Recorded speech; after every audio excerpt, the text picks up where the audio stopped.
رسول اللہ صلی اللہ علیہ وسلم بیت اللہ کے اندر نماز ادا کر رہے تھے کہ قریش کے کچھ لوگ آئے اور آپ کے ارد گرد جمع ہو گئے۔ اسی دوران عقبہ بن ابی معیط نے جب نبی کریم صلی اللہ علیہ وسلم سجدے کی حالت میں گئے تو اونٹ کی بچے دانی اٹھائی اور آپ نے نبی کریم صلی اللہ علیہ وسلم کے پشت مبارک پر اسے ڈال دیا۔ اس وجہ سے آپ اپنا سر مبارک نہ اٹھا سکے۔ پھر سیدہ فاطمہ الزہرا رضی اللہ تعالیٰ عنہ آئیں اور انہوں نے آپ صلی اللہ علیہ وسلم کے پشت مبارک سے اسے دور کیا، اور جس نے یہ فعل کیا اس کے حق میں بد دعا کی۔ نبی کریم صلی اللہ علیہ وسلم نے نماز سے فارغ ہو کر ان الفاظ میں ان کے حق میں بد دعا کی: اے اللہ، قریش کی اس جماعت کو پکڑ لے،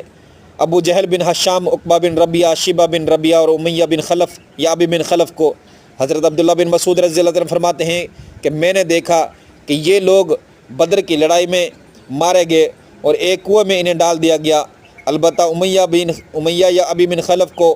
نہیں ڈالا گیا، کیونکہ اس کے جسم کے ٹکڑے ٹکڑے کر دیے گئے تھے اور اس کے جسم کا پتہ نہیں چل رہا تھا، ہر ایک جوڑ الگ ہو گیا تھا۔